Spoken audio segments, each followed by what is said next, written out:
All right, folks, welcome. Here we go. We got on the podcast. We're back. Welcome to Touchdowns All Day with Jon Barber podcast. We're going to start this podcast with a quote.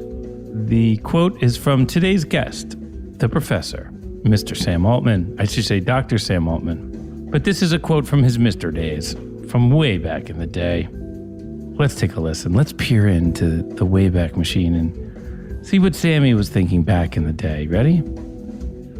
What the hell do you care what I have to say? Every show, I sweat my nuts off behind the drums, staring at the back of Brownie's head, trying to make you get up from your tar black, tree sap, Vermont raspberry, slow roasted hemp seed microbrew, and onto the dance floor where you usually just bat your half-sealed, glassed-over, self-absorbed eyes at Jon or Aron. Isn't he so cute when he plays the organ simulator with his elbows? And so I drop 5 or 6 pounds of hot, sweaty grease onto the head of my drums and then get up and I try and talk to you. What the hell?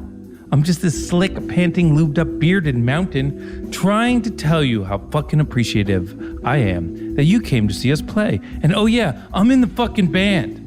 And so you let us crash at your house. If you call that coffin you cordoned off from your lesbian roommate's dorm room with an Urban Outfitters tapestry a house, and you start massaging Brownie's slapping thumb with patchouli oil while I'm sitting on your bathroom floor trying to rehydrate my depleted electrolytes with toilet water. Eat me.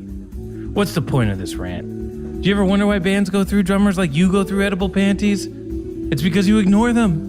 I don't want to end up in the back of the van with a drumstick up my ass and a sick smile on my face and some black Mexican heroin dripping from my nose. Please take notice of me.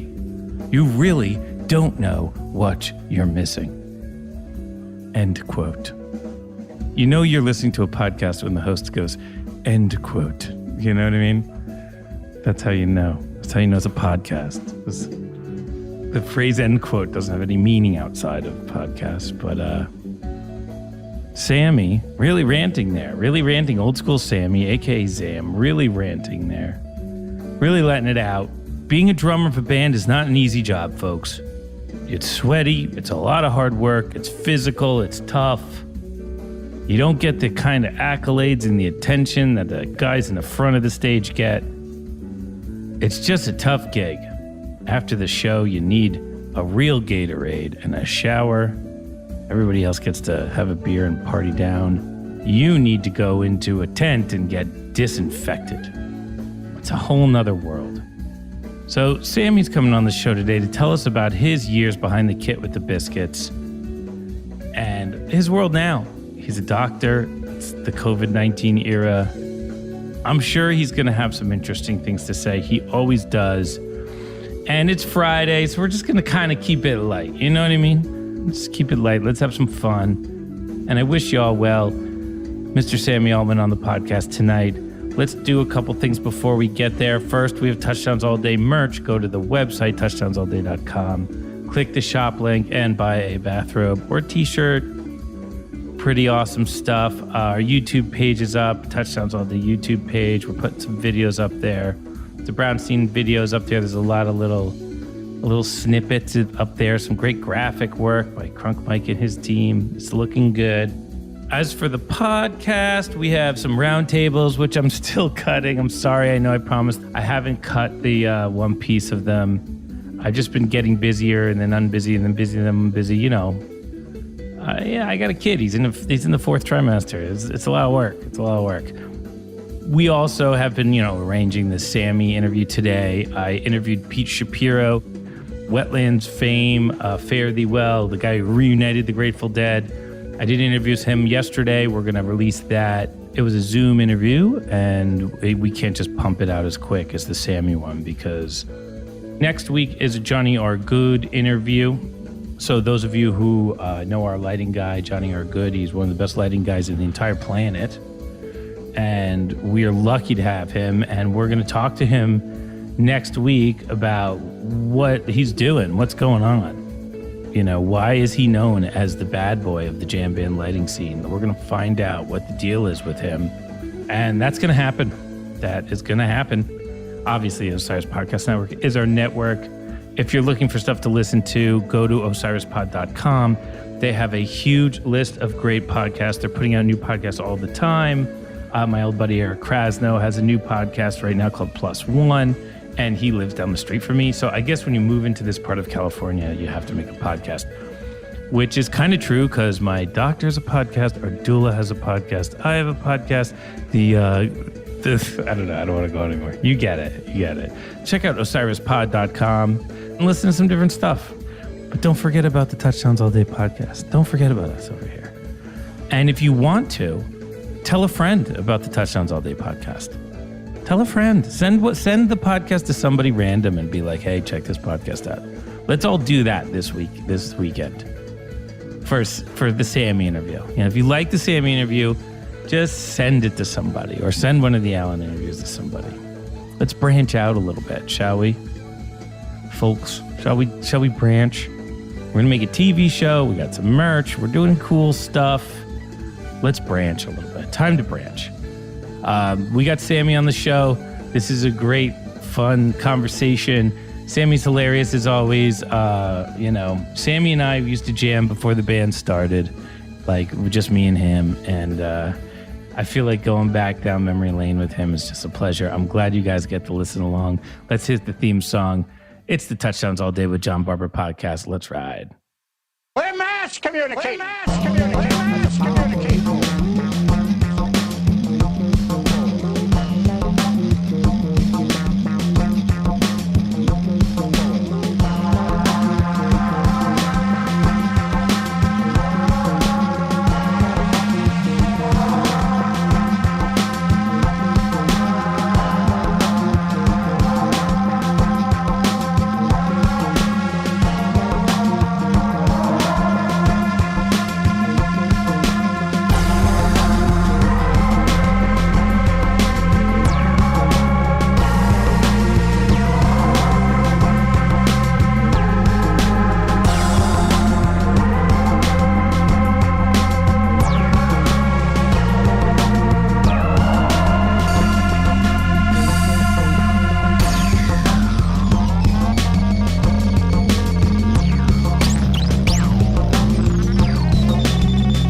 right, let's do some ads. We got a bunch of new sponsors who are helping to bring you your Touchdowns All Day podcast. We'd like to thank all of them.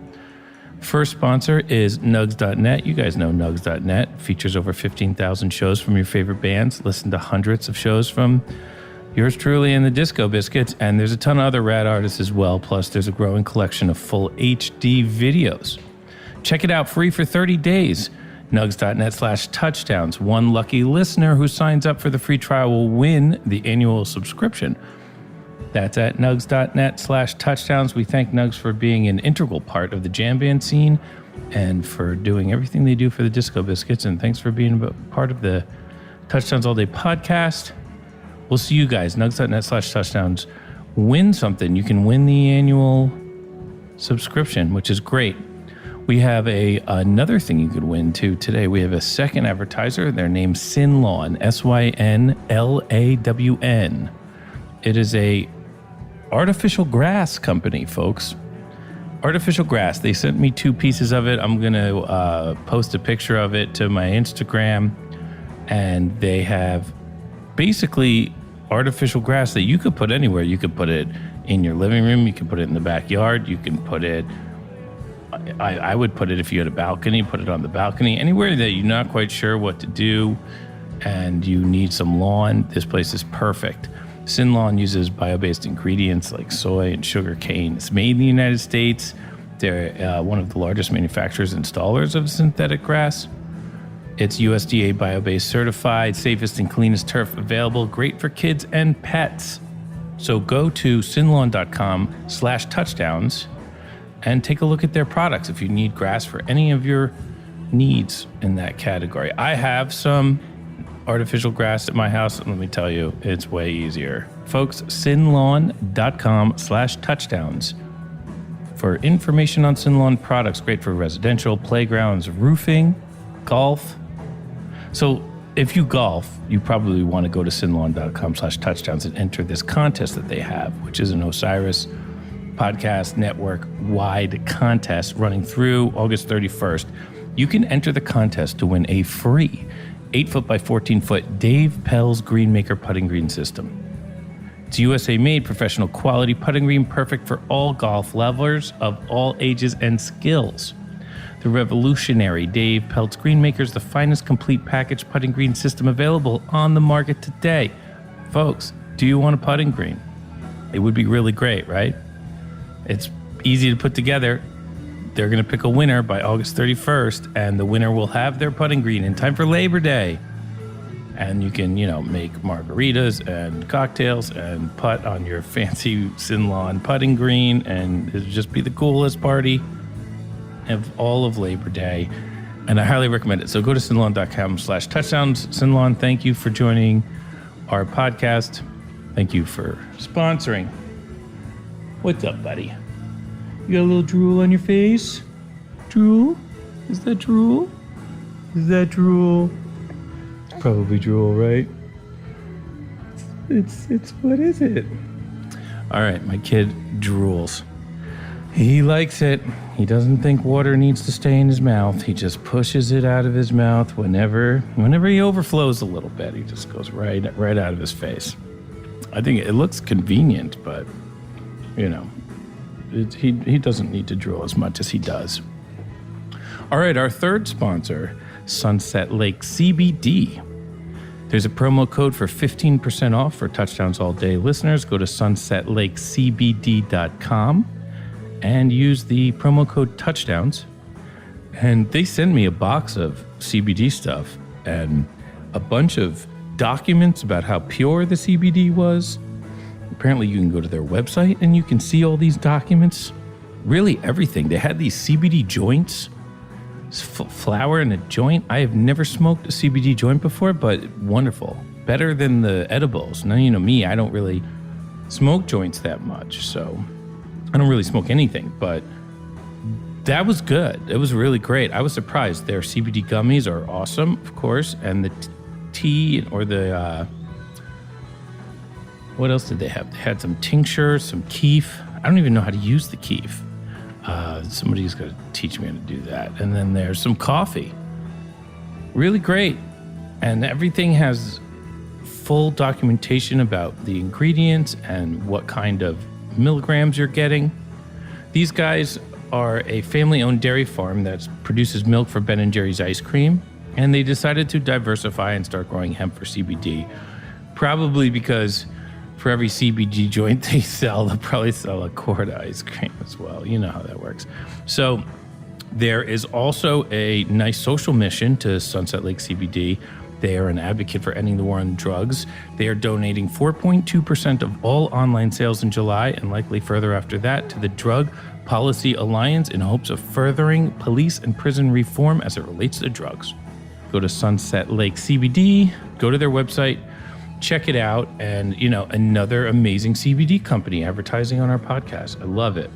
I love the product and the quality of these companies. They're fantastic. They have all the documentation.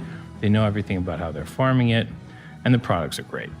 Use the promo code Touchdowns for 15% off on the whole thing. That's the ads, folks. Enjoy the show. Are you enjoying the show? What are you doing? Are you playing drums? Drums. You want to play drums? There you go. All right, here we go, folks. This is a Sammy Nughuffer jam, April 7th, 2001. And I think, we were looking for jams where Sammy kills. So here we go. Let's check this out. See what happens.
Heavy, powerful stuff here.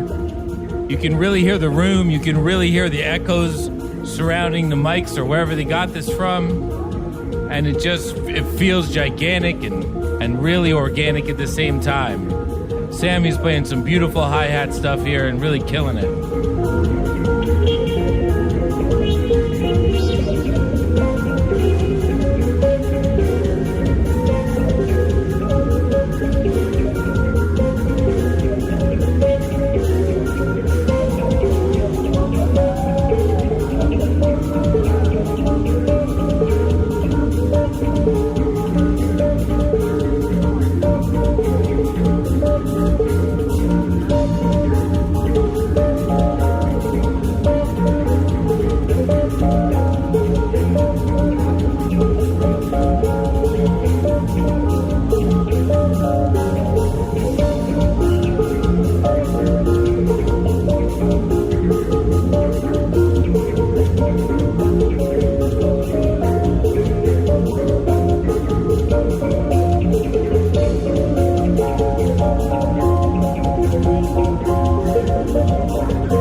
crazy off the cuff stuff right there. Really got huge. Sammy it gets bigger and bigger with Sammy doing his thing. It was great. Biscuits have been blessed by two amazing drummers. All right, so that's the jam. And now we're going to hop into the interview and talk to the man himself. Ladies and gentlemen, the professor, Mr. Sam Altman. Power Beats. Hello. What's up, Ambina? Hey, how are you? Good. Good to see you, dude. How's things? How's New York? It's crazy. It's good. Right on. 1 second. Let me center myself. Yes. Not in like a yoga way. Just in like a screen way. Not in a yoga way. Do not center yourself like a yoga way. I'm already centered in the yoga way. Clearly. I'm so centered as a yoga way. So yes, how are you, buddy? Beard's getting long. You look healthy. How's the house? Is this your place right here? Yeah, we're renting it for a little while, just like to get out of the city a bit. But because it's getting Lev's home from school, so and Leslie's working full time from home. So when I'm home with Lev a lot more, and it's kind of tight. Like it's not a tiny apartment, but you have to go downstairs. You have to put on a mask.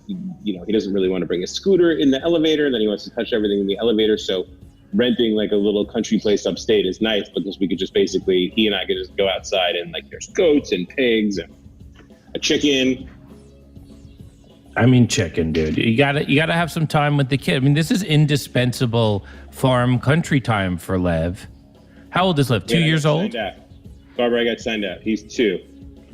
No, but the thing about goats is, I said, do you like goat cheese? Like everybody else, you probably like goat cheese. I'm a big fan of goat cheese. I don't eat the normal cheese that as much as I like. So goat cheese to me is a real thing. It's a legitimate real thing. So I hate goat cheese. I'm like one of the few people. I think it tastes like it's got a really weird smell and taste. I feel like that's what goat pee and goats smell like. And then we get to the farm and we get by the goats, and I'm taking Lev at like 6 o'clock in the morning to go pet the goats, and they smell like goat cheese. The whole aroma and essence of goat is what I don't like about goat cheese. Essence of goat. That's what you don't like. Okay. That's what it is. That's essence what you like. Goat. That's what people like about goat cheese is that's the way a goat smells. Yeah, no, that's not correct at all. That's not even slightly. That's not what I like. I don't like to rub essence of goat on my morning omelet. That's not. I don't like to rub cheddar cheese on myself either, but I'm just saying that's where the smell comes from. I mean, there's no essence of cheddar. If you made human cheese, if we could somehow make human cheese, I feel like it would. This is gross. It would smell like BO. Probably because we're humans and we don't eat humans except for a very small subsect of the group. It's what we eat imparts the aroma and the taste of the cheese, hence the goat and cheese. And I just don't happen to like the way the goats smell. It's not really that I don't like goat cheese. I don't like... How do you know what a goat smells like? Do you have a goat? Because now I'm on the farm and there's 4 goats. And they smell like goat cheese to you? Yes. Now that would change my whole perspective on goat cheese, to be honest with you. It doesn't have to. I'm sure that you might have ruined it for me. You might have just ruined the only cheese. John, you're going to go smell a goat and you're going to be like, that's like an interesting flavor. I like the smell of that animal. Oh, that's what I'm going to say. You know what? We have a huge portion of our fan base is lactose intolerant. So they eat goat cheese because they can't. They're all elderly Jews? Yes, they can't process any other cheese besides goat cheese. So you're ruining the only thing that they have right now. I don't think I'm ruining it. I think I'm an outlier. I just think it's like one of those things, like asparagus, right? Like people like say when you eat asparagus, you pee, it smells weird. That's not true. It's just certain people have the gene that can smell that smell. I disagree that that's not true. I thought asparagus was kind of like a broom for the body. It sweeps you out. It does, and the asparagus smell is like sweeping complete. But not everybody can smell that smell. Oh, really? I didn't know that. Yeah, everybody makes that smell, but not everybody can smell it.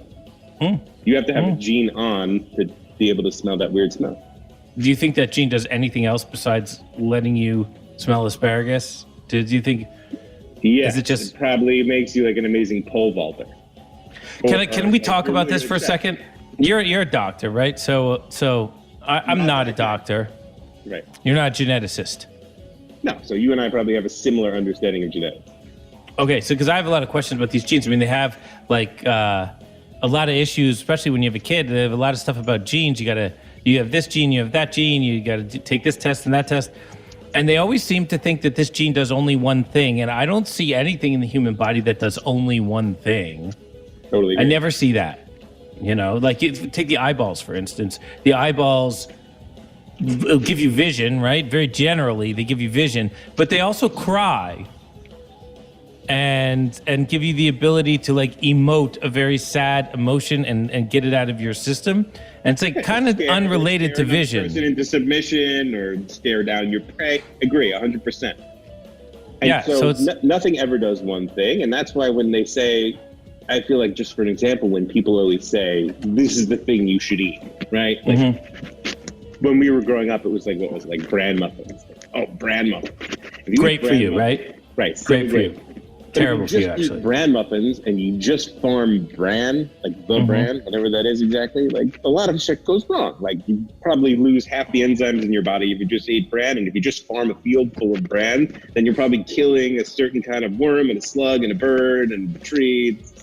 So nothing ever does one thing. Everything is a whole system. So I agree with you.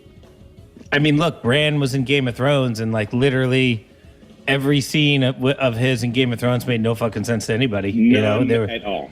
Like, who is this guy, and why is he? What's a raven, and why how do you get it round in Game of Thrones times without a wheelchair? How does that happen? How did they make a wheelchair? They had one. Was that the first wheelchair? It was the first. They had. That's what they even said. Like, this is the first wheelchair. He had to like go to a different era and get a wheelchair. I didn't even know that. Yeah. Bran was weird. I liked Bran before they threw him out the window, and I never really got what the whole thing was, and he was kind of annoying.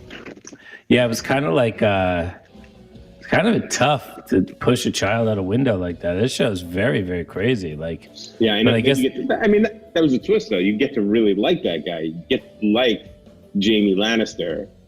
I mean, that's storytelling, right? Like, you really are presented with a very strong case for hating this guy.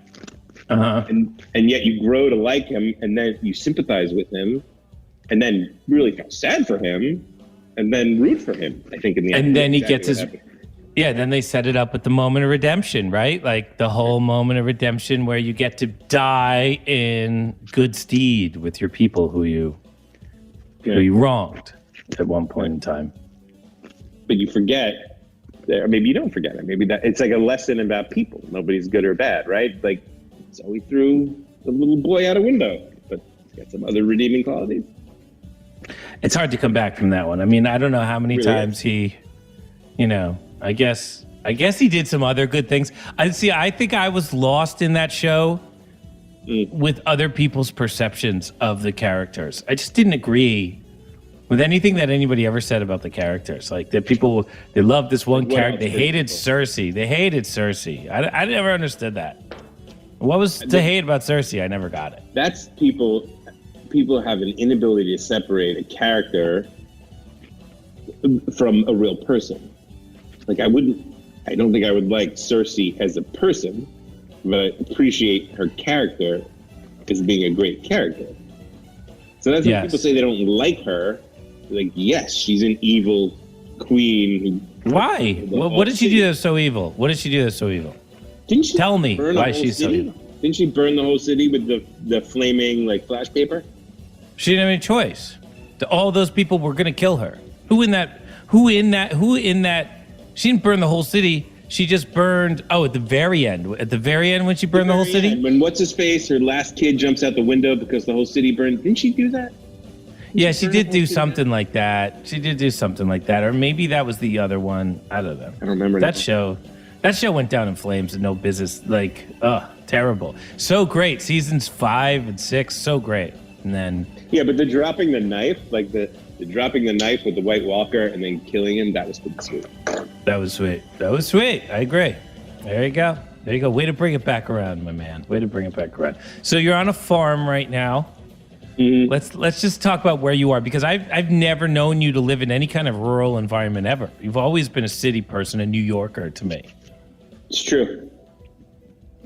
And you don't like goats, so you're unhappy where you are right now. No. I do like goats. I just don't like the way that they smell. That means you don't like goats.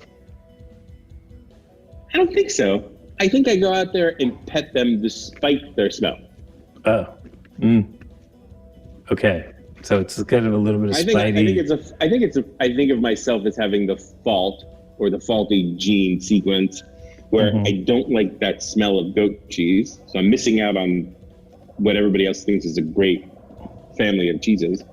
And then also like the whole animal. I love that family of cheese. It smells bad to me, but I think that they're cute and nice. They're kind of like horses in a way. It's like a horse llama. And Lev really loves them. My son really loves them. And calling it a horse llama, are you just like kind of moving through creatures until you get to something that more resembles a goat? They both have hooves. All right, so you're close. You're really close. So they're hooves. Yeah. Yes. So horse, kind of close. Llama, getting a little closer. Mule, now you're on your way. Well, this is what you think about when you live on a farm for a little while. There's equine, there's a horse. Okay. Over pertaining to the horse.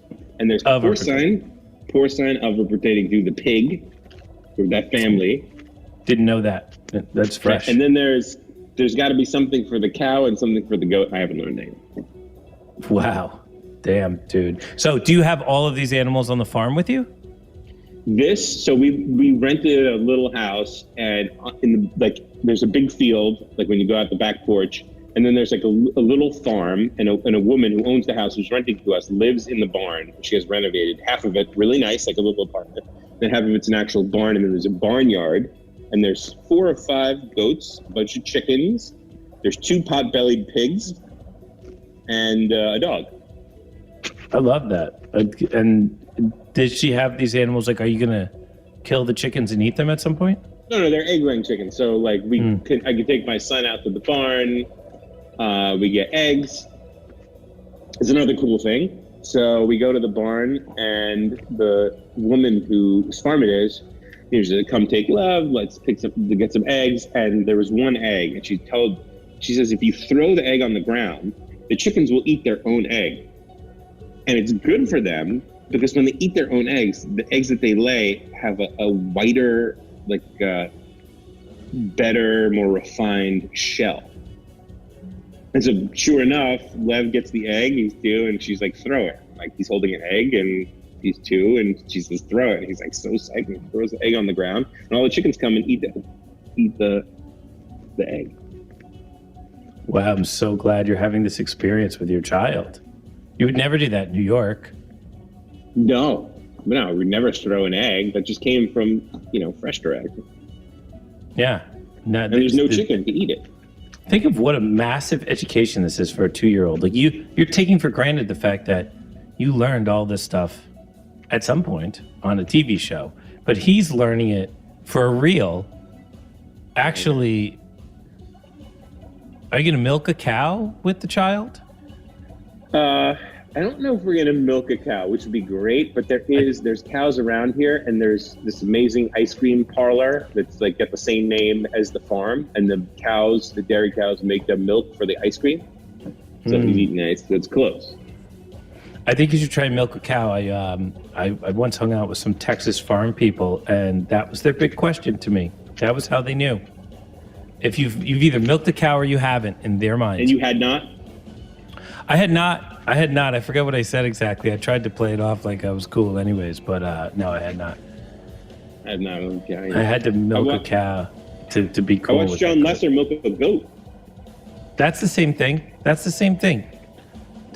in this situation, you'd be fine. Right. I think it's like this. Yeah, it's just milk an animal. You should call John, get a little advice on how to do it, and then take Lev out there. I think you should stay on the farm for a couple of years. Imagine how different Lev would be if his rap at age 20, 25 is, well, me and my family, we moved to a farm from age 2 to age 7. Just imagine how different of a person he would be if that's what happened. And then at 7, we moved back to the city, and, I learned how to buy gum at a bodega. But before that, I was milking goats and taking care of all this. You know what I mean? I'd like to think that you're right, but then part of me thinks like that the kids who grew up on the farm don't remember that. They remember racing their souped up, Thunderbirds, Yeah, but that's a 20. No, you got to move. And the kids who grew up in the city don't remember going to the Museum of Natural History, which I took Lev to every week before we couldn't go there anymore. Remember that. They remember, their kooky friends from Riverdale ski chalet that their parents owned. You know what I mean? It's like they're not, the things that we think we're exposing them to are not necessarily what they remember. Yeah, it's true. Or maybe I don't know. Is there a water source there? Is there a place to do any rowing or paddling or canoeing or kayaking? There's lakes. Yeah, there's lakes. We have like a little creek.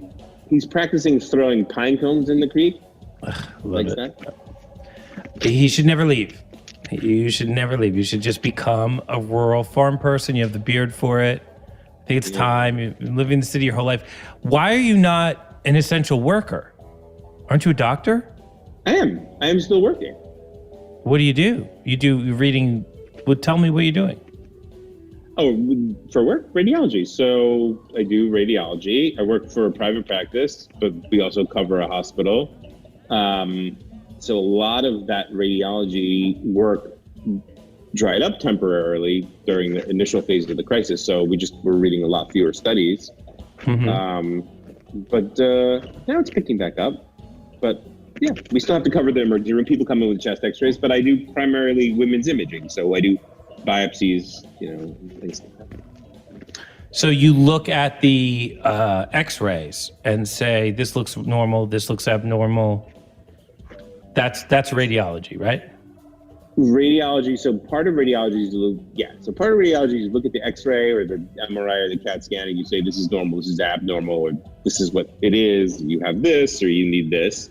And then part of radiology that I do is biopsy. So woman comes in, you have something you see on a mammogram or an ultrasound, and then you need a biopsy. So I do a procedure to diagnose breast cancer. What's the procedure? Biopsy. So you put a needle in the woman's breast, either with an ultrasound or a mammogram or an MRI. Those are the three ways we do it. And then you take a little piece or several pieces. You give them to a pathologist with a microscope, and they figure out what it is. Oh, wow. And then And same with thyroid. We put a needle in the thyroid gland too. Wow. So you're serious. You're a life or death doctor. Well, that stuff's not really life or death. I mean, I'm not intubating people who come to the emergency room with COVID. That's not. Like, do you want to do that? Did you have like that spirit inside of you to jump into the COVID fight, or are you good doing what you're doing? It's a good question. I mean, the honest answer is I don't know. Like right now, I don't know the answer to that. It's a good question though, because I have a wife and a son, and that would be really risky, right? But I feel like part of me would be proud of myself for doing it. I think I'd probably be pretty good at it because I was kind of good at that stuff. But who knows? I don't know. But right now I feel like I have enough work with what I'm currently doing. I'm fortunate that I was able to work through the whole thing. You know what I mean? So, and Leslie's working even more than me. My wife's working, but she's a psychiatrist, and she's all remote, so she's from home all the time. So I'm taking care of Lev for a lot of the other time, so I can't really go do anything else. But I have a lot of respect for those people. I mean, it's I don't know. And a lot of those people, I would assume, yeah. I do know some of those people. I mean, yeah, go ahead. And any real stories from them that are worth retelling? First responders and the frontline people? Yeah, just COVID-19 emergency stories or something?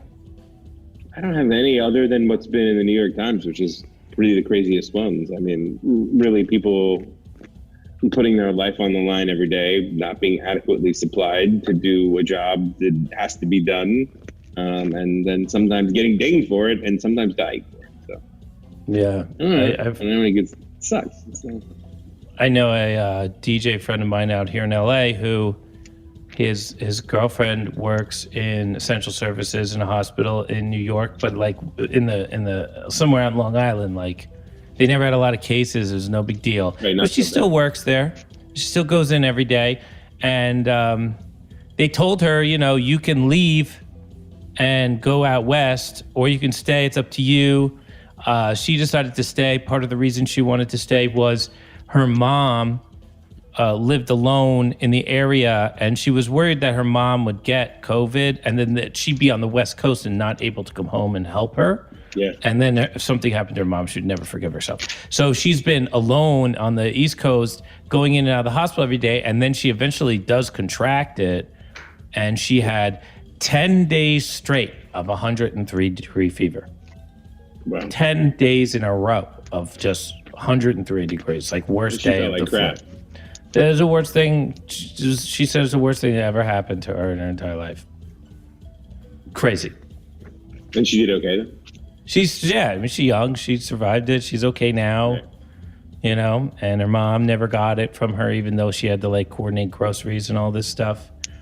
So there is so it's essential services, even if you don't die of it, you still might end up with the worst flu ever for 10 days, which just sounds terrible. So either way. It sounds really terrible. Yeah.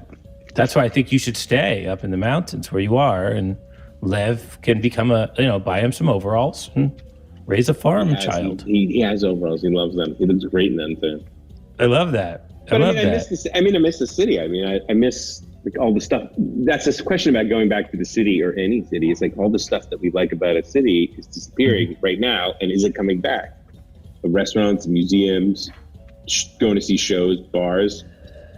Like when is it's tough. It's affecting you in a huge way. Like when is the next time we're going to be okay to? When am I going to be okay to be neck deep with Brian Tampion on one side of me, and Joey Big Balls on the other side of me, and like 9 other people crushed at a bar trying to get a tequila drink. Yeah, that sounds like definitely. That sounds like a really fun night. For you. I don't like that at all. But now it's not. Right. Okay. Why would I want to stand between those two slobs? I mean, the smell is worse than any goat would ever be. It's right. It's kind of like being between two goats. It's amazing you would choose those two people who arguably both, independently, both of them probably smell worse than a goat. Between those two people seeing Aron play in New York at a tiny club.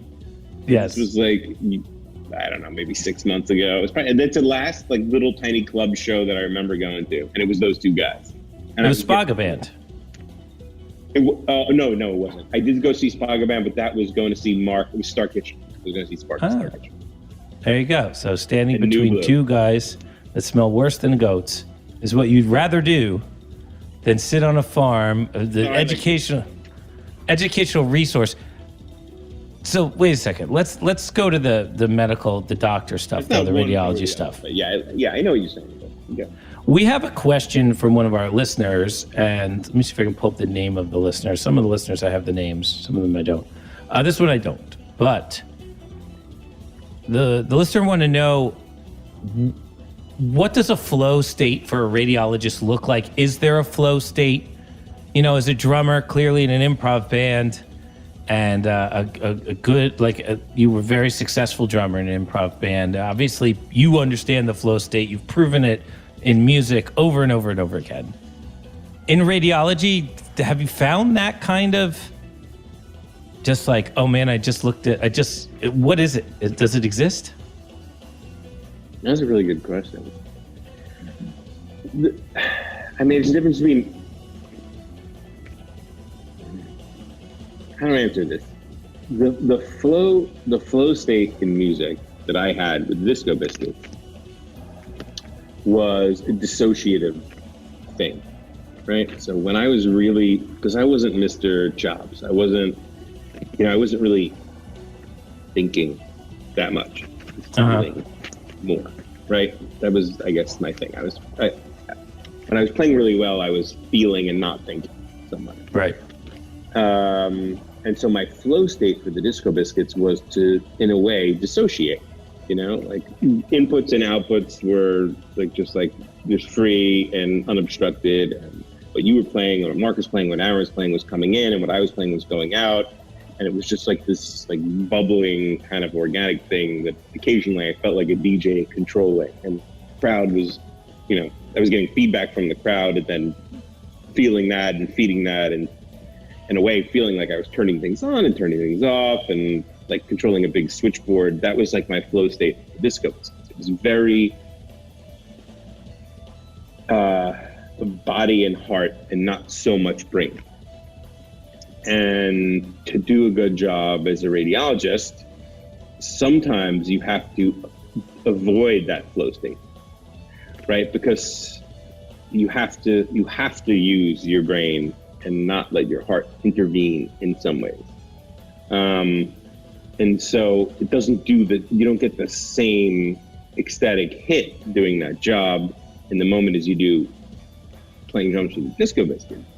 But you can think about what you've done at the end of the day and get joy from that. But to the question about flow state, you have to balance, and it's a little more head and a little less heart. You have to be able to not dissociate and stay in the moment and not get lost. Because if you get lost, you know, then you didn't see the cancer. You know, you didn't see the big hole in the brain, you know, or the blood spreading out of someone's eyeball, let's say, whatever it is. So you have to think. But like anything you do repetitively, there's like a flow that's involved. I don't think that's what you guys are talking about with flow state. I think you're talking about more what I thought being a drummer of the Biscuits. But there's a flow state and a kind of trance-like state that happens when you're reading a lot of things. You have to do a job in a certain amount of time. But yeah, it's a different mix of brain and heart for both jobs. And so when you're looking at the X-ray or the results of the test, whatever the test might be, do you use computer programs to find these different things, or is it all just you're looking at something with your eyes and you just visualize it and you say this looks wrong, this looks right, this looks like something, this doesn't, or you have a computer program which is scanning it and telling you what's what? No, they don't have that yet. Like they have, for example, when you're reading a mammogram, which is basically an X-ray of a woman's breast, there's a button you can press that puts dots on things. And the dots are usually wrong at this point. But the technology that they're working on, we haven't got the technology that lands like, smart bombs to the Al-Qaeda fighters yet. Like I'm sure that the technology that they're using in fighter jets now, we're going to get in medicine in 15 years. That'll be better than what I do. But currently, for CAT scans, I could look at a CAT scan of a body, and I'm looking at the organs, and I know what the anatomy is supposed to look like, and I get a history of this is an X-year-old person with this symptom, and I have an idea in my mind of all the diseases and bodily processes that can cause that symptom. And I have to scrutinize the images to find things that would be causing that, or sometimes there's nothing that I see that causes that. And a lot of times a person comes in for a test and they have a reason they came in for that test, the CAT scan, they have belly pain, and then I find something that has nothing to do with their belly pain that nobody knew was there. Yes.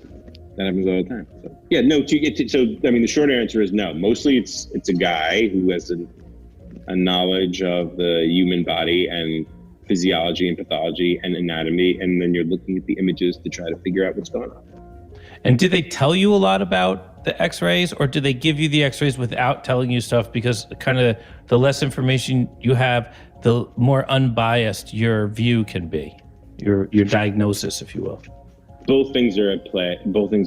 So you have to have the information to make a good diagnosis, because if you give me, I don't know how much you want to talk about this, but I mean, if you want to give me a CAT scan of a person, of a 90-year-old person who comes into the emergency room with belly pain, and they get a CAT scan because basically they want to rule out if this person has an obstruction in their bowels, or they have diverticulitis, or one of these ailments that afflicts 90-year-old people. And you discover that they have an incredibly slow-growing cancer in their kidney. If you have the history that they have left lower quadrant, so the left inferior portion of their belly pain, and then you see that they have some mild inflammation there, you would say in your impression of your report, mild inflammation in the left lower quadrant consistent with diverticulitis, explaining the patient's symptoms.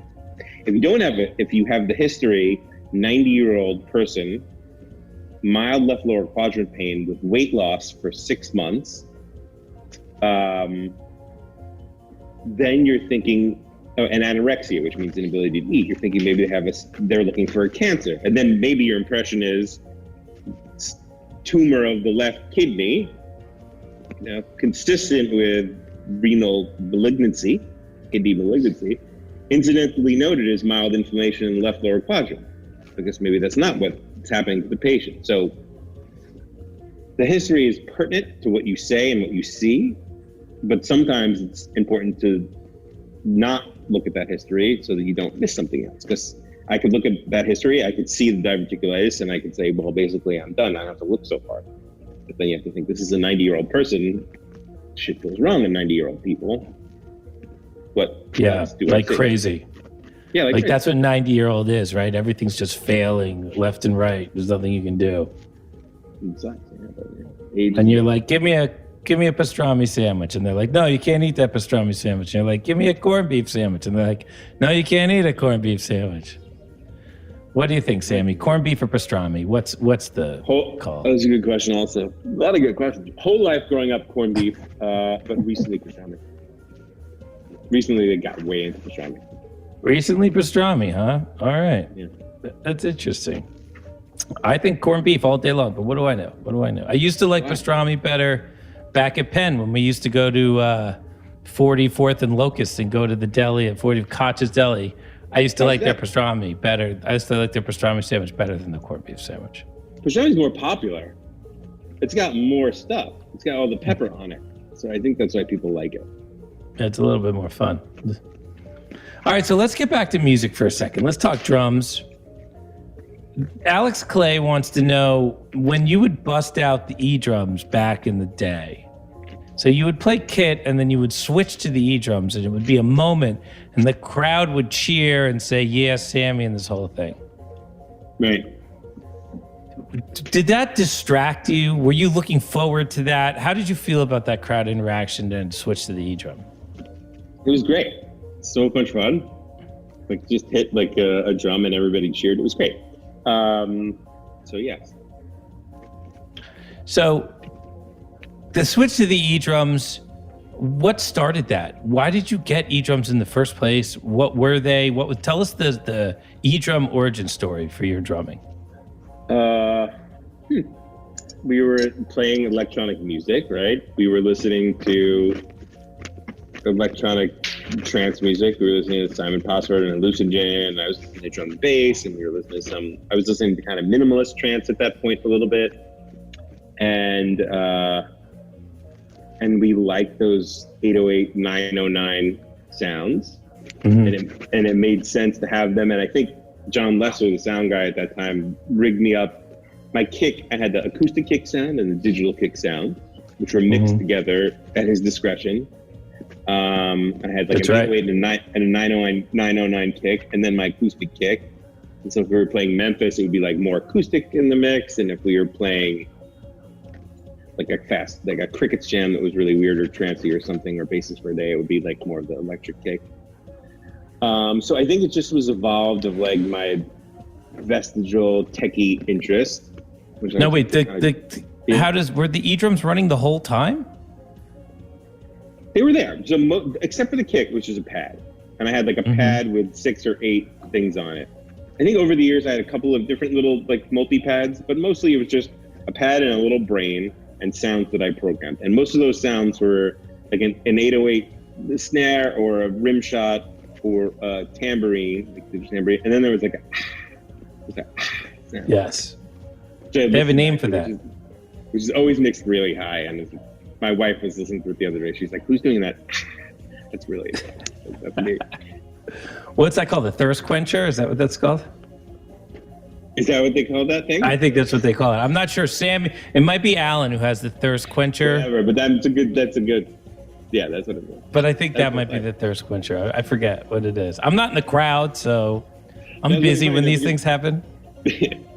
That's funny because when I drink coffee in the morning, like I get live early, so I drink coffee. And when I drink coffee, I drink it like this. I go,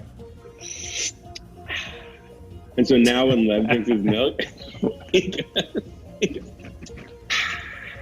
oh really? He does that thirst quencher. That's funny. Are you worried, like, that your kid is going to imitate everything that you do and like just become? You worried? Does that worry you, or are you cool with that? Does it worry you? Well, I was trying to get my kid to do tummy time, and he really wasn't into it. And I started doing a plank because I need to do some planks because I need to do something, right? So I do a plank while he's in tummy time, and then I noticed that he like basically does the plank with me. It's amazing the difference in his tummy time if I do a plank while he does tummy time as opposed to if I just like go. He likes it. He does it with you. Yeah, he does. He'll do his hands however my hands are. Like if I do my hands with fists, he'll go fist. If I do my hands flat, he'll go flat. He generally does them fists all the time. So if I go flat, when he goes flat, it's like, oh my God, he's watching type of thing. So do you feel confident that your yoga technique is good enough to be his only role model for yoga? It worries me. I'm worried he's going to pick up my athletic prowess and not hit his own athletic prowess, which has got to be better than mine, right? He's got to. Like my dad is a great athlete. My dad was dude. I think you were. I mean, you were an athlete, right? You played lacrosse, right? You played football. I was bad at everything. My dad was all-American lacrosse player and great at basketball, great at everything. Yeah, Fred was. And I was just a huge disappointment, frankly, athletically. I couldn't play anything right. That's probably why I got so good at guitar, because it's the only thing that I could do, in a non-competitive way. But I think that I wasn't a great athlete because, like, we didn't do that much athletic stuff when I was a kid. Like, I tried out for Little League. When we went to try out for Little League, I had to go up and hit a pitch, and that was the first time I'd ever swung a bat in my entire life was Little League tryouts. That's not right, is it? That makes no sense to anybody. So sports to me were never that great, but I don't know what my kid's going to do. Your kid was kicking the ball well the other day. That looked good. Well, I mean, for me, it was different than you. I don't know, this is my world image of you is coming crashing down, but I thought of you as the most athletic of the Disco Biscuits. Oh, for sure. But I mean, that's like... Come on. Except for Alan, because I listened to the interview with Alan, and he's like a real. His dad was like a parachute. Yeah. Delta Force. Yeah. Yeah, I know, but I'll take Alan. I could take Alan. Whatever sport you got. I think he could probably grapple you to the ground, but I mean, maybe that could be. But to forward the conversation, my dad was big into. New York sports. My dad watched football, he watched basketball, he watched baseball. Growing up playing stickball and baseball, and in Brooklyn, this was like his thing. Until he taught my brother and I how to play catch, how to throw a football, how to foil your baseball glove, and he got two kids who could care less about sports. But it was fun. It was good memories. So. But was that growing up in Jericho? Were you in Jericho at the time? Yeah. All right. So all the more reason to keep Lev on the farm. All the more reason. Right. First of all, Jericho was definitely not the farm, but yeah, you're right. I have nothing against the farm. I think it's great. I don't know what we're going to do as a family if things continue the way they are in the city, but I am trying to teach him some stuff. Like, so you saw that video of me kicking the ball, the soccer ball, throwing the soccer ball, pitching the soccer ball. It's the wrong ball and the wrong team. Pitching? Yes. Yeah, he was going to the mound and he was holding the soccer ball and then he was throwing it and then he was kicking it away from home plate. It's kind of kickball. They have that sport. It's called kickball. Yeah, it was a good sport. It's kickball with a soccer ball. Right, the wrong way. So, what does your kid think of your drumming? Do you play music for him? Is he aware of it? He's becoming more aware of it. So, when I was gearing up to play with you guys, that set that we did at Camp Disco, I couldn't have my old kit in my apartment, so I got a bunch of E-drums, like pads, kind of bringing like real small. Okay. And so I was practicing, and he was way into that. And then we got older, he has a music corner in our apartment. So he's got harmonicas, which he loves, and tambourines and drums and xylophone and a little mini piano. And so we do music time. He'll grab the whole box and he'll play music. So he loves that. But he knows now that Daddy's a drummer. And now up in the farm, my wife's sister's boyfriend lives like down the road, and he's a real musician. He plays upright bass, and he's got a drum kit and a trumpet. And so we go over there, and Lev's way into it. So he plays the kit, he plays the brushes, he plays this trumpet. So he's really into music. You know, he can play the drums at age 2. That seems crazy. I mean, he sits on the stool and he like uses 2 hands and he plays, the drums. He's like Mozart. Yeah, I think. Your kid's like Mozart. I mean, I don't know how you feel about this, but every time my kid does something, I feel like he's Mozart or he's a genius or he's the only kid who ever did it. Right. Maybe that's not really true. Maybe that's just. It's fun to think that. It is fun to think that. I try to temper it, so we're not like crazy soccer parents. But I think it's cool if he does it. You'll get there. You'll get to crazy soccer parents. I know it. I can feel it. We're fighting it. So let's talk like you're in the band for a number of years. You played a lot of shows. Like what sticks out in your memory as like very memorable Disco Biscuit stuff? Like what do you have a favorite song to play? Is there a show that you go back and listen to that you're like, man, I killed it this show or something like that? Or how do you reconnect with your Disco Biscuit past? That's a fun question. In terms of a specific show, I'm the worst at that. Yeah, basically, me too. Since I was in the band and I became really into the Grateful Dead, listen to Grateful Dead a lot.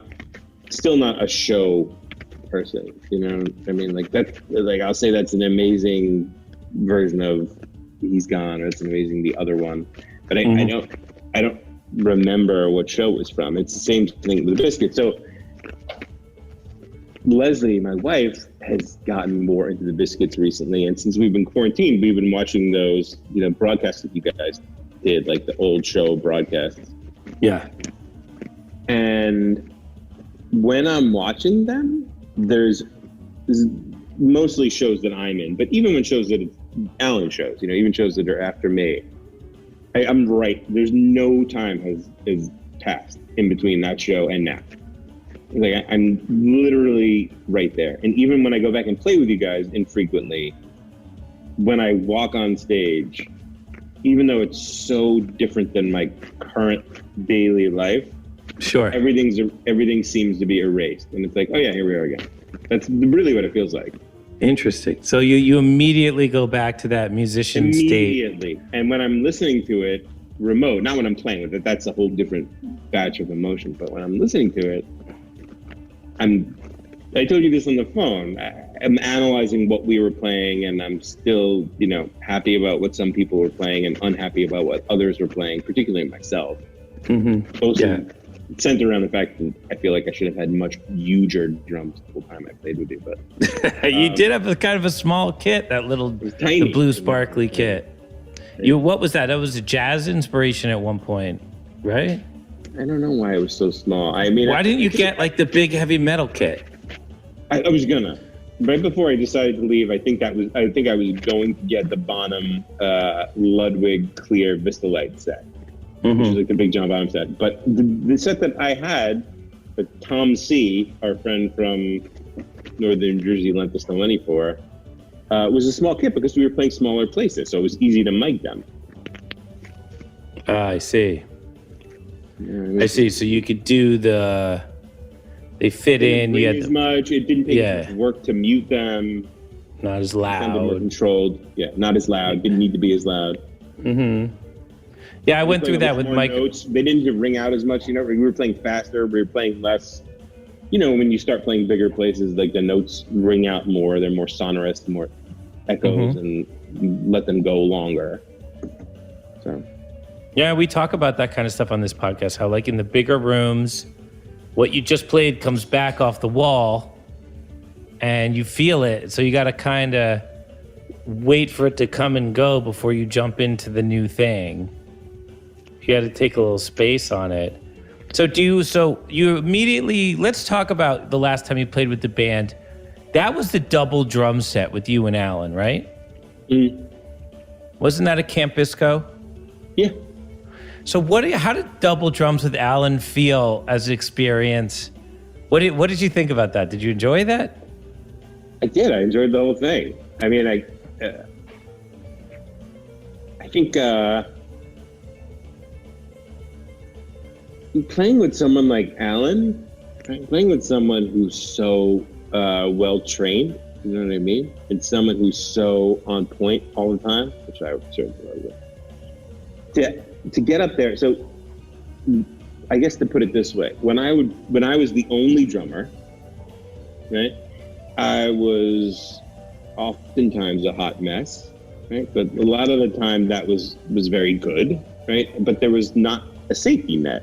So sometimes that was real slow, or too fast, or not really thinking about like some of the things that Alan focuses on, which is like tempo and rudiments and like having this foundation like beneath what's pouring out of your heart to keep you in one place, right? Me, there was not really that much foundation. It's just kind of like a hot nerve. And so playing drums with somebody like Alan is very freeing because I know he's there, you know? Mm-hmm. So I'm not really put on the spot. It is interesting that there's so much material of you with the Disco Biscuits, and now there's so much material with Alan with the Disco Biscuits. Probably an equal amount of material at this point. I think more. I think Alan has been in the band longer than I have.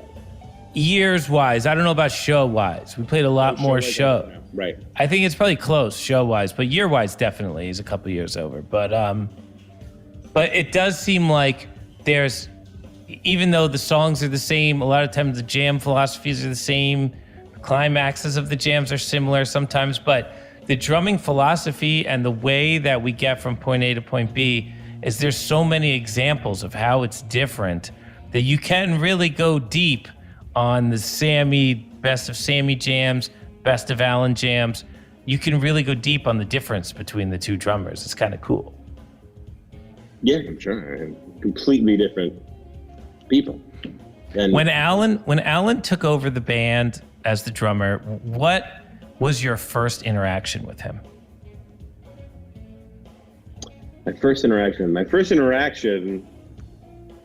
I don't know. My first interaction with Alan was, I'm sure, it was congenial and personable and respectful, and he's a complete gentleman every time I've ever spoken to him. But I don't know. The first time I went back after I was out of the band was like the next New Year, and so at that point I was, with my previous ex-wife, and we were gonna go to the show because that's all we ever did. That's all I had done for so long.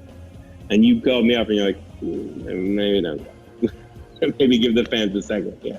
And you were right. You were 100% right. And so I hadn't met Alan then. But then when I met him, when I started coming around again, he was just great. I mean, he always asks me, he always says, Sammy, it's good to see you. Sammy, do you want to come and plays? How's it going? He's just, gentleman and scholar. Yeah, he's always very gracious about it.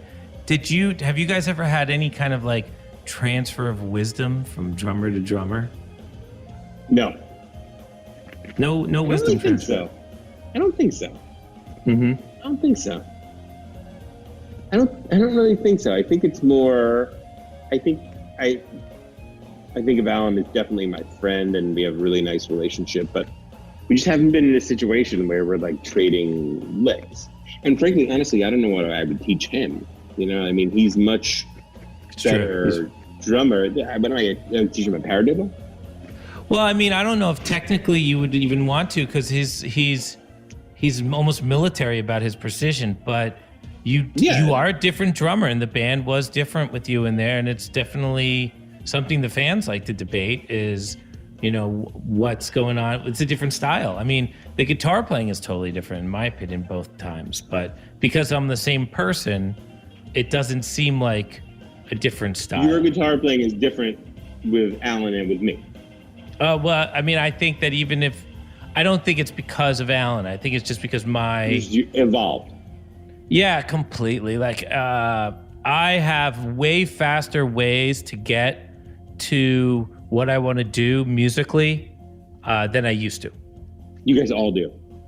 I'm assuming everybody does at this point. Yeah, we've done so many hours on the instrument. But like for me, I get around to modes without doing any calculus. I used to have to do math to play in a mode. You know, like what scale is this really? How to get there? Blah, blah, blah. Now I just lift the notes, drop the notes, you know. Like it's effortless at this point. I don't even think, like when I play in D Dorian, I'm not playing, which is C major. I'm not playing in C major, but playing D's anymore. I'm just playing in D Dorian. You know what I mean? I'm playing in D, and then I just Dorian it up. And I probably don't even think I'm in D Dorian anymore. Like, I just want the sound of the F sharp in my D minor, which is really what Dorian is. So it's like that. I boiled it down to that kind of stuff. When back in the day, it was... You're agile. You do something long enough. You're a guitar player of the Biscuits long enough. You better know how to get from House Dog Party Favor into Helicopters or whatever the hell. Like, and every permutation of that. Yeah, there's like you should have brain callus, like how to get it. It's kind of a good thing and it's kind of a bad thing. Like when the structure of music leaves you, then you're playing without structure, which is great and super fluid. But we used to do really cool things like ones jams and like the diminished dropping jams we used to do that kind of everybody hated, but I thought were cool and they sound cool on tape. Like just having like very like specific changes in the jams because we're just trying it out. Like there is something cool to that, you know? That was a lot of your push for the early years of the band. A lot of what we did in Setlist was you pushing to do like key changes and stuff, mathematical permutations. Yes, you wanted to forward what we were doing as a band, and then there was us sometimes embracing and sometimes pushing back because we wanted to rest on laurels or wanted to, you know, climax more easily and give the fans what they thought they wanted. Yeah, I mean, it's really true. Like, I think the podcast is what? Can I go pee? Yeah, Can you course. pee on a podcast? Yeah, for sure. Take the microphone with you. I'm not gonna do that.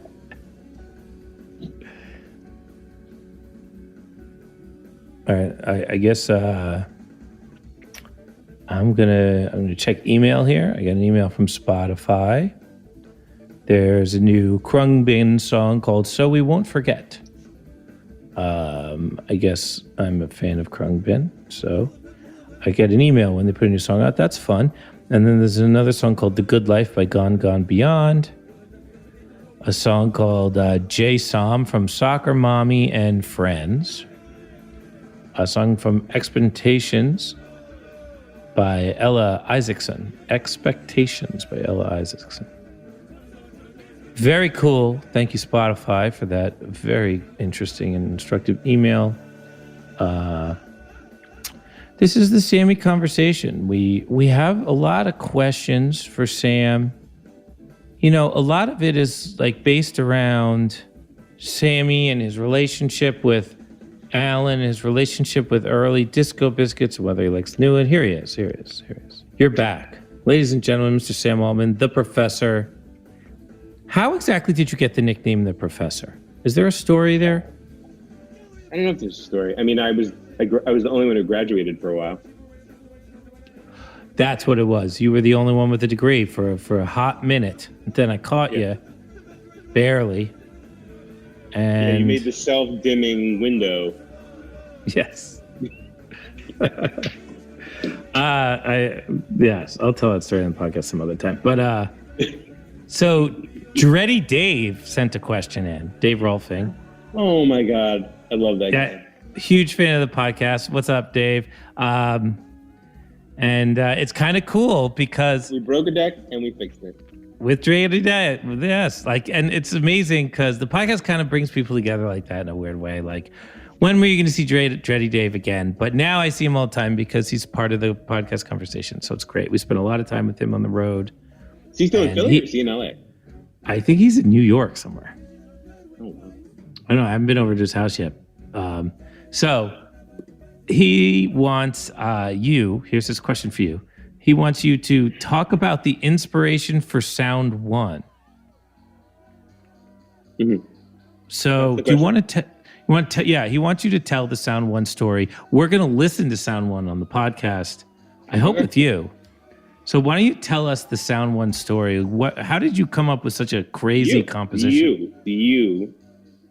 Me. Because of you. Yeah. So we were practicing in a storage unit in California. What was that? It was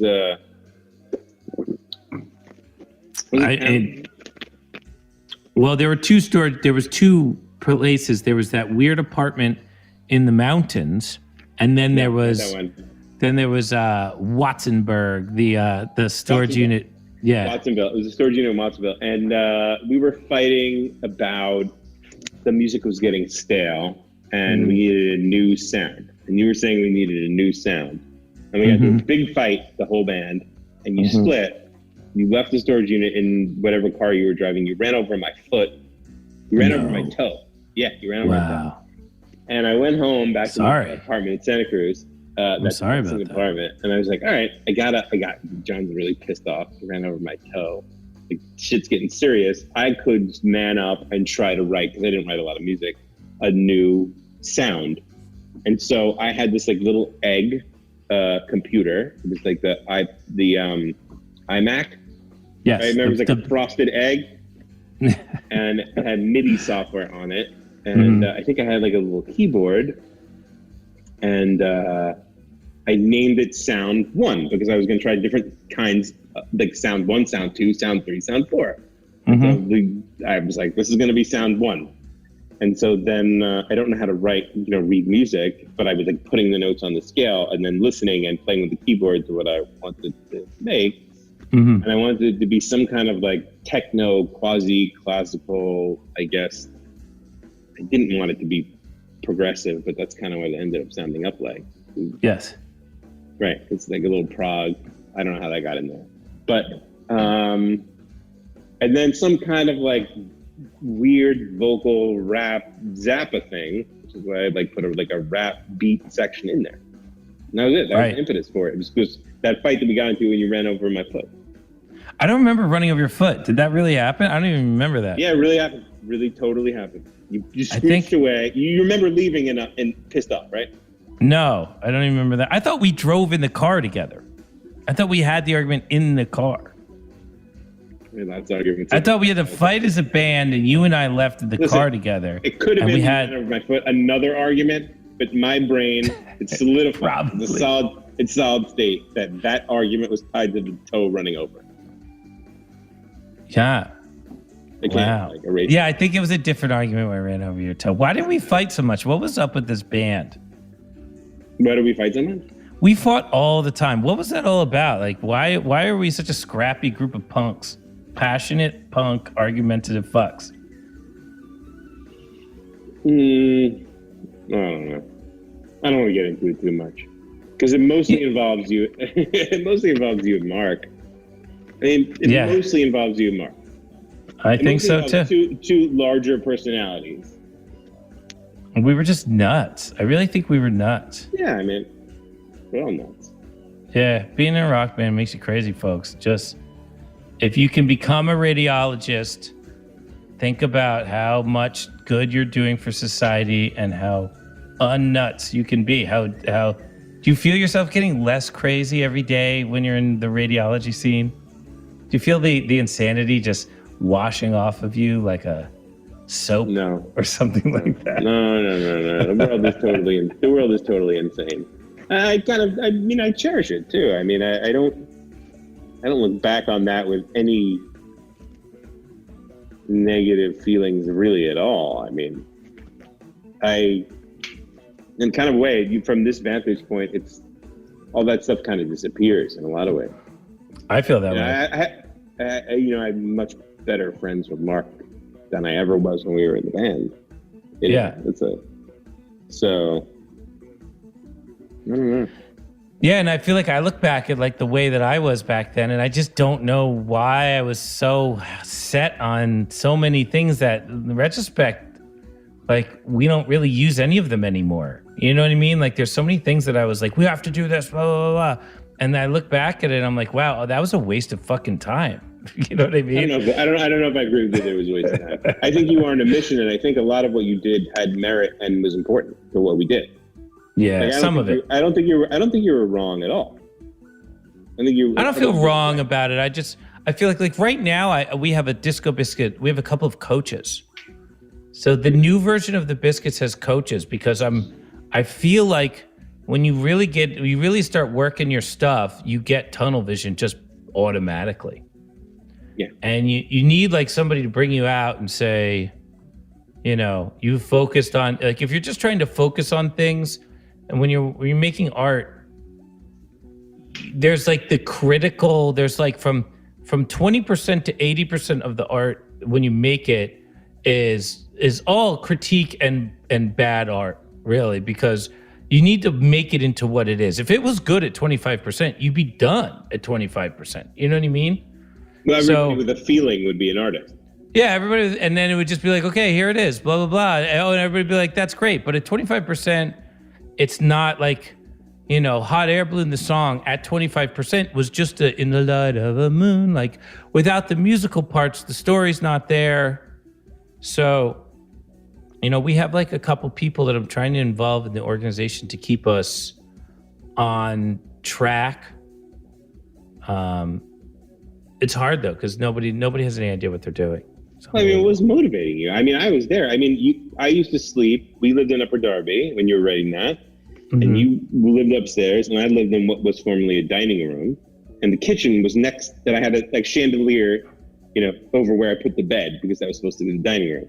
Then adjoining room was a kitchen, and so you lived upstairs. And so you would be writing music, and I would go to sleep, and you would be thinking about lyrics or music, and you would come down, you put the tea kettle on, right, to make tea, and you go fucking upstairs, you leave it until it boils all the way through.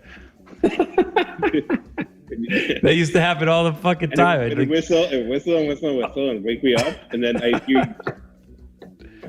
come down the stairs, like, oh, there's no water. Put water in it, boil it again, go upstairs, like, Coronado, come down, no more tea. So, I don't know. Your process at that point kind of worked, but it was kind of brutal for everybody else around you.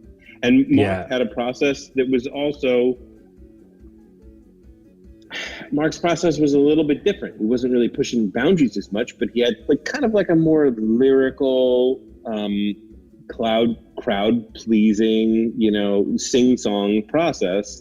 Maybe every bit as valid, but was in some ways diametrically opposed to what you were doing at that point, but the crowd loved both of those things a lot. Yes. And you got to have both, kind of. Both of you guys to see that, what everybody was eating up every night was both of what you guys were doing, and that what both of you were doing together was what was the Biscuits. Mm-hmm. And so that was a lot of fighting. Right? Am I wrong? Is that kind of why you guys were fighting? I don't know.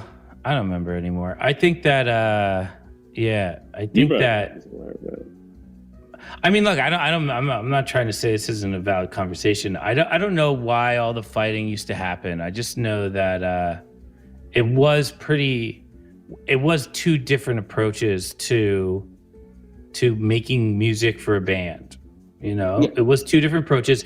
And in retrospect, you see that there's both approaches have songs that we still play every night. Yes, right. That's That's true. That's a good point. Doesn't matter what your personal opinion is of the song. It's do we still play that song? And it's you look at all those old songs, we play a lot of those old songs from both of us, So it seems like, I don't know why we were so grumpy about stuff all the time, but because it felt very. I think because you guys both felt very strongly about it. Yeah, and I also think because we were broke, I think that we weren't. It's interesting. We were fucking broke, dude. Do you remember we? Do you remember we used to make $100 a week cash? Do you remember that? The band paid for that shitty house in Upper Darby, and we had Aaron's car, and then we would get $400 a week and split it between the four of us. Mm-hmm. And it wasn't enough to go drinking. You couldn't take a fucking girl out to dinner. You couldn't do anything really. It was $8 a day, and we did that for 2.5 years, if I remember correctly. Mm-hmm. And I think we were just broke and pissed, and just didn't realize that that's what it was. Like, do you remember back in the day where we were on like a little mini tour, and we went to play a show in New Orleans, and then there was another one which is similar in like a beach town in like Virginia, and they were totally sold out. And we made like $2,000 instead of $400, and we would like divvy up the money in the van. Like Dave Calarco would be like in the corner, like watching us all. Like your Excel spreadsheet. You had an Excel spreadsheet. Yeah, we would like divvy up all the money to everybody. Mark would immediately go buy weed. We would just like be sitting there with like really still no money at all, but like a couple $100, which was like, I feel like in those days, like if we just made a normal amount of money where we could live in separate places, you know, and like have like a life. That was besides much later. That was much later that we lived in separate places. That was much later. Yeah, it was so much later. It was a couple of years later, actually. It was like, what, 2002 when we moved out west. So it was just a long time to be cooped up in a house with the same 4 people, trying to get other people to do stuff, you know, and everybody kind of doing their own thing, and then getting cooped in a van with 4 people, and then going back to the house and being cooped up in the house. It was a lot of cooped up with the same dudes. You know what I mean? It's hard. I always say the same thing. It's hard to be in a van with a bunch of dudes. Yeah, I mean, think about sports stars. Like, they're all cooped up with each other too, but they get like $2 million a month. Like, those guys are blowing off some steam. You know what I mean? They're not really, and they're like, I used to sleep under the bench. I used to, when we would play that place, the Pit. Do you remember we would go to North Carolina and play this place called the Pit, which was like an underage club. I remember the Pit. Yeah. Yes. So we played there, and they were like, you could play for 2 more days. It was like, you played there on like a Saturday, and they were like, you play Sunday and Monday for a hotel room, right? Yeah. Basically. And so we had 1 hotel room. And I was, first of all, the funny thing about us, we would never have more than 1 guy in the bed. Like, we never did that. Never. We'd never. It was always 3 guys on the fucking floor right next to each other. But the bed was 1 person. Yes. That Pit show, I slept on the beach. Do you remember that? I slept on the beach. Oh, yeah. You slept on the boardwalk. Mornings, I got woken up by the police. They would wake me up. Because at that point, I had like a really long beard like now. But I looked like, what did the cops say to you in the morning? How did that conversation go? Sir, you go? got to get up. I mean, he probably thought I was just like, you know, like a vagrant.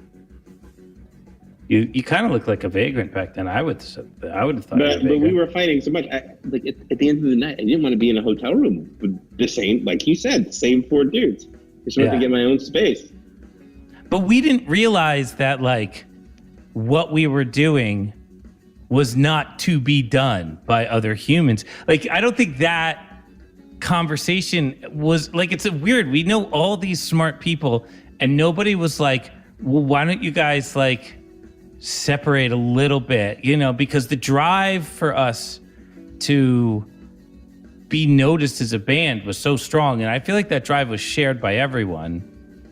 I don't think we would have made it without that drive, honestly, because, you know. So you're asking why didn't we realize that it would be healthier for us to take to split up a little bit? Yeah, why did we have such an unhealthy? I don't know.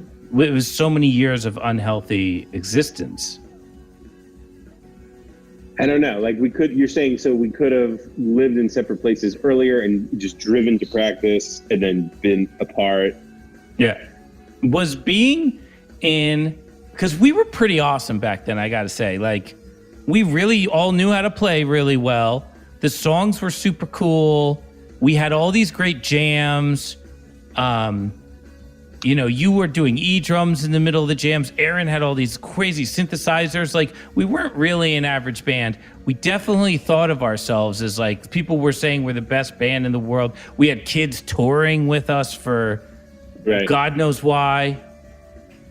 And, you know, what was it You know, was that why we kind of did all our crazy activities of just like locking ourselves in a house and just boiling it over? Or was it just because playing in a rock band at age 24 is just so great? What else would you want to do? I don't know what was chicken or egg. We're mass communicating. Mass communicating. Mass communicating.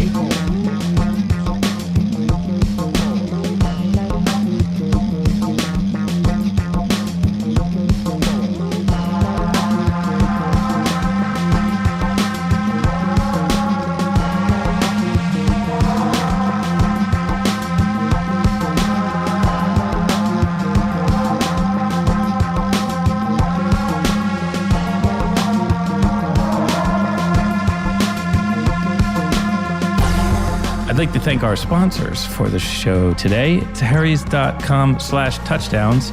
Harry's Razors, it's just a better blade, folks. Don't worry about subscriptions. You can set it to the least amount of razors per your term, and you just save a ton of money, and you get a great product. Listeners of my show can redeem their Harry's trial set at harrys.com/touchdowns.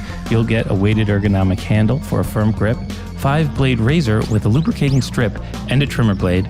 Gotta have the trimmer blade. Rich lathering shave gel with aloe. Go to harrys.com/touchdowns and start shaving better today.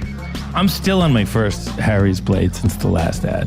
I mean, I don't shave that often. I shave like 2-3 times a week, but I'm still in the first blade. So I'll tell you how the second blade is when I get to it. So go to Survivor on the header of the Touchdowns All Day website, send the video in, and off we go. Survivor Quarantine is sponsored by Bro Bible and the Osiris Podcast Network.